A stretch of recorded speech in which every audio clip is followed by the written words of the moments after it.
Today, we are honored to have Udo Erasmus with us. Udo is the founder of Udo's Choice and the acclaimed author of the best-selling book, Fats That Heal, Fats That Kill, which has sold over 250,000 copies. As a renowned author and speaker, Udo has developed an 8-step process that promotes overall well-being by considering what we call physical mental health, mental well-being, and harmony with nature and humanity. And so Udo has a rich background of biochemistry, genetics, biology, nutrition, and a master's degree in counseling psychology. And he brings a wealth of knowledge and experience to our platform in our discussion today. And so Udo would share with us his journey, and he'll talk about his book and all other things that we want him to talk about, health and nature, and how it helps us with our health and well-being. So how are you today, Udo? I'm happy to be here. What do you say, Dee? We're happy to have you here.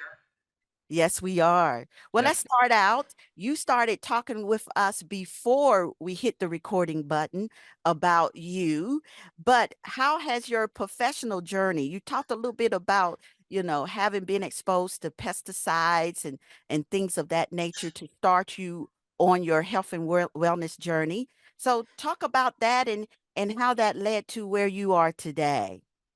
Well, actually, I have to start further back. I was born in a war, in the Second World War in Europe, and it was very hectic. We were refugees fleeing from Poland. The communists were chasing us in tanks and trucks, and the Allies, which we always like to think they're the good guys because they're our side, they were using us refugees as target practice, shooting at us from planes. We were on dirt roads in horse-drawn hay wagons, mostly women with young children, no military presence, and they were using us as target practice. So first there was a war baby, then was a refugee, and then my mother, there were dead horses and dead people in the ditches, and my mother decided, she had 6 kids with her, 6 years and younger, she decided it was safer to go through the snow-covered fields than to stay on the road. But she had to leave 4 kids behind because she only had 2 arms, and so she could only take 2 kids with her. So I got left behind, and I ended up in an orphanage. And eventually, she got out, and her sister heard about what happened, and so she came and found us and reunited us with the family. So it was a pretty intense childhood, I would say. And I would recommend to people, do not raise children in a war zone. Mm. Okay. When I was 6 years old, people were arguing all the time, and it was so intense. And I was very shy, and it always made me feel really uneasy. And it occurred to me one day when I heard one of these arguments when I was 6 years old. Oh my God, there must be a way that we can live in harmony. Mm. And this cocky voice, and I'm going to find out how. I not knowing how complicated everything is, right? I'm going to Right. find out how. So that's been my driver all my life. And so Okay. I was into science because I always wanted to find out how things work.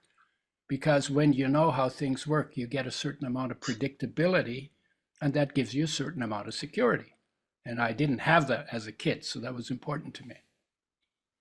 So I went through the sciences, first the hard sciences, then biological sciences, then psychology, took a year of medicine, and I left because I've thought, since we call it healthcare, that in medicine you learn about health, but they only taught us about disease. And Mm. so I had a meeting with the dean. I said, I came here to study health. What is health? He said, we don't know. We're working on it. Mm. And that was probably the most disappointing professional answer I ever heard in my life. I left medicine and went back into biochemistry and genetics because you learn more about health in biological sciences, where you study normal functioning of normal creatures in normal situations, than you do in medicine. And so that's the route I took. And then I left university because I was looking for something deeper in terms of meaning, and I wasn't finding it in any of the courses I took. There was always something missing. And eventually I did all kinds of blue collar jobs because I wanted to know what it was like to be in the shoes of the people doing those kinds of jobs. So I usually had 3 to 6 months into a job, and that's where most of the learning takes place at the beginning. Then I left. I ended up in a gardening job. I got married, had 3 kids. My marriage broke up. I was very upset. I wanted to kill something, took a job as a pesticide sprayer. And I was very careless. And people even warned me, said, aren't you worried you're going to get poison? And I said, nah, I'm immune. Some people call that testosterone poisoning. That happens to men. Why they take really crazy risks until they have their first meltdown. Right. And so then when I got poisoned, I went to a doctor and said, what do you have for pesticide poisoning? She said, nothing. And at that point, became really clear that health is my responsibility. And given that I had pretty good biological background, I decided I'd try to figure it out myself. And so then I went into the research literature to find out everything I could about health and nutrition, on the idea that the body is made out of food, plus water and air, but I was just thinking about food. And so if something goes wrong in the body that is made from food, then if you raise your standard, you can heal your body, because 98% of the atoms in your body turn over every year. So that means if you raise your standard for food intake, you can rebuild 98% of your body to a higher standard because you raise the standard of the input. And that's by the way why healing is possible. If the body didn't turn over, if it broke down, you couldn't heal it. So it's always turning over. It's always a construction site. So they raise the standards, and this is true for anything in life. You want a better life, you got to raise the standards, right? Yeah. You don't got to complain more. You got to raise the standards, and you got to raise the effort you make in the direction of meeting those standards. And so I got stuck on oils because that was the most confusing area. And it went like this. There are essential nutrients. There are 42 of them, 18 minerals, 13 vitamins, 9 essential amino acids from proteins, and 2 essential fatty acids that come from oils. And the definition of those is that these are nutrients that you have to live and be healthy, but cannot make in your body from anything else, and therefore have to get them from outside. That's one. Number 2, if you don't get enough, your health deteriorates, and if you don't get enough long enough, you die. These are like the key nutrients we have to have. That's the second part. The third part is, as you're going down because you're not getting enough, if you bring enough back into the diet that's too low, then all the problems that come from not getting enough are reversed, because life knows how to make a body work if we take responsibility for providing the building blocks. And then the fourth part of the definition is, before you can call a nutrient essential, researchers have had to establish at least one chemical reaction in the body that requires that nutrient, and without which that reaction cannot take place. That's the definition of essential nutrients. So I read a research study, it says omega-6 is an essential nutrient by the definition I just gave. And the very next study I read said omega-6 gives you cancer and kills you. And my head exploded. It's like, wait, I have to have it and then it kills me? How can that be true? And it was that contradiction that I needed an answer to, because I was sick and I wanted to get healthy, that made me look deeper and made me realize in the studies where they talk about how oils are made, that when our oils are made, the ones that are in plastic bottles that sit on the shelves in pretty much every grocery store in the world, those oils are treated with very harsh chemicals, and they are 0.5 to 1% damaged by the treatment. So I thought, okay, this can't be good. 1% of the molecules are unnatural, maybe toxic. I called the Oil Chemist Society, the umbrella organization of the oil industry. And I said, I want to talk to one of your researchers.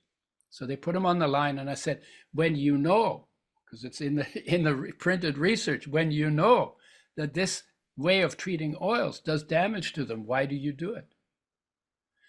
And he said, well, one of the reasons we do that, deodorization it's called, you heat the oil to frying temperature. And she said, one of the reasons why we deodorize the oil is because we can get rid of half of the pesticides in the oil. And my head, in my head, I'm going, wait, there's pesticides in oils? I didn't even know that at the time, right? Okay, so I listened to one of your podcasts and I want to dial back. Well, first of all, I want to dial back to one of the things that you said historically. You said the Allies were shooting at you. So were these the Russians? No, the Allies, no, the Russians were the enemy. I thought we were. They're the Brits in the United States. Okay, because I thought the Russians were our friends, because the Germans fought the Russians during World War II. Well, first they signed a non-aggression pact, and then they broke it. Because I lived in Germany with a family, and he was on the Russian front, my German father. But that's another story. My father was also in Russia during the first part of the war with Cossacks, and the Cossacks were on the German side. Mm-hmm. So, right. So they, so it was like the whole thing was crazy.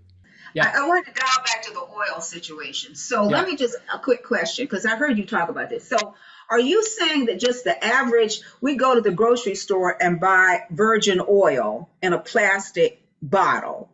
One of the things that you said was there was an eluting of stuff off the plastic into the oils. Now, are these the oils that you're talking about, like just the average Joe virgin oil that we go buy in the grocery store? Are you saying that's not good, or am I confused? Wait, you're the only virgin oil is virgin olive oil. Mm-hmm. I mean, that's what I meant, virgin olive oil, right? Yeah, okay. The extra virgin olive oil, if it really is extra virgin olive oil, because they cheat, because the demand for it outgrew the rate at which the olive trees grow. So they diluted them with other oils. So you don't know necessarily, if it says extra virgin, that it is extra virgin. But if it is extra virgin olive oil, it's the only oil easily available that has not been damaged by the processing, because it's made by a different way.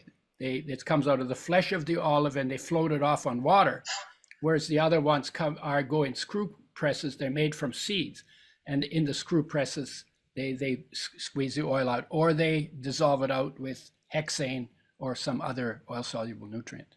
So I'm talking about all the oils except for real extra virgin olive oil. They're in plastic because oils will swell plastic and make the plastic more porous. And there's a bunch of things in plastic bottles that's not just plastic. It's not just polyethylene. There's other stuff in there.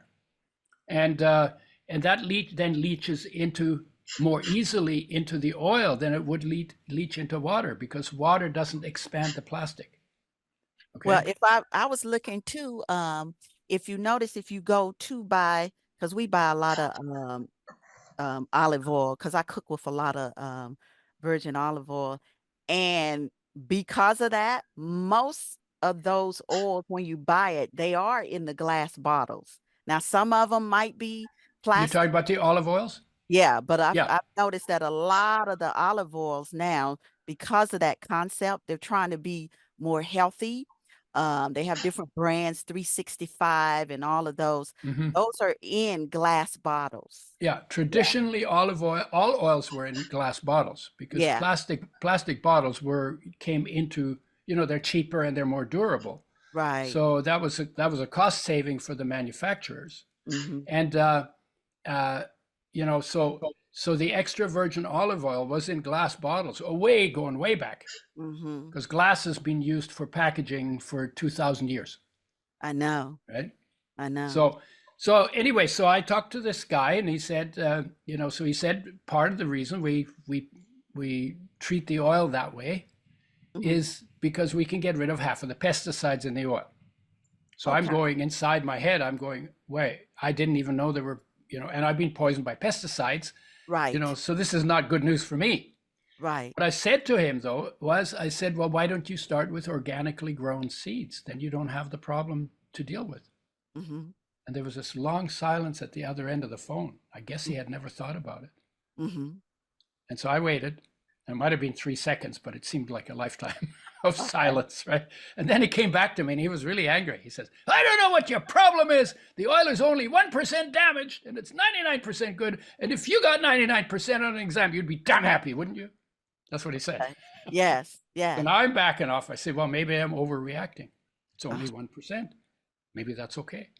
mhm. So then I decided, okay, so let's find out, what does that mean, 1% damaged? So I decided, if you have a tablespoon, a US tablespoon, 15 milliliters, 14 grams of oil that is 1% damaged, how many damaged molecules are you going to find in that tablespoon of oil?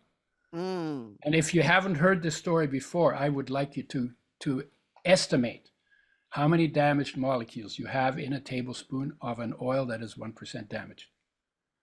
Okay. Okay. Give me a number. I don't know. You tell me. No, I don't want to tell you, because there's a reason why I'm doing it this way. So 15 milliliters, Yeah. how many damaged cells? No, how much damaged molecules? We're talking about oil molecules In 15 milligrams? in 15 It's probably milliliters, which is a 14 billion, grams. a billion.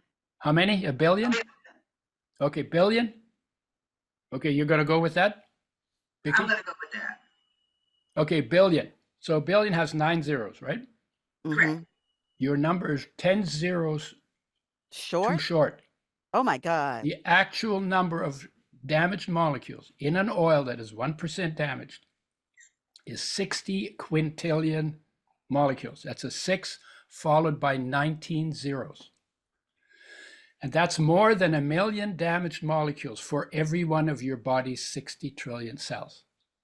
Wow. Now, we learned in genetics that if you have 2 molecules in the environment of a bacteria, it will change gene expression. Mm-hmm. Now, human cells are bigger, so maybe it would be 1,000. But here we're talking about 1 million. Mm. 1 million, more than 1 million damaged molecules. And most people use 2 to 4 tablespoons of oil a day. So you got to multiply that in. And you have pesticides in it, so you got to add that. And you got plastic in the oil, and you got to add that. And then if you use it for frying, you need to multiply that number by another 3 to 6 times, because light, oxygen, and heat damage oils, especially the essential fatty acids, and most especially the omega-3, which is 5 times more sensitive than the omega-6. So you're doing an enormous amount of damage to the most sensitive nutrients of all of our nutrients, which need the most care, but actually get the least care. And so frying, where are you going? So with this, as the physician, yeah. What's the clinical applicability of this in terms of where you're going? So are you saying ergo, therefore, that leads to cancer? Or what exactly are you saying? What is the clinical, for those of us, for those that are not biochemists or geneticists, where are you going from a clinical applicability standpoint? Okay, if these damaged molecules increase inflammation, inflammation is behind a lot of our degenerative conditions, and they increase the risk of cancer. Do you know that there's a study that shows that cooks who spend 8 hours a day in front of a frying pan cooking in restaurants have 4 times more lung cancer than normal people who maybe spend 2 hours in front of the frying pan cooking at home? 4 times more, 400% increase, not 20, not 40%, 400, 4 times, 400% increase from breathing in the fumes of damaged oil. Because when you turn oil into smoke, you're changing the chemistry, right? And smoke is not a nutrient. Mm-mm. And in fact, we know smoke is damaging, right? Mhm. So from the clinical application, if doctors have embraced nutrition, because they don't learn it in medical school, the application would be there more health problems come from damaged oil than any other part of nutrition, and more health benefits will come from stopping the use of these oils and stopping the use of frying and going back to cooking in water or eating foods raw.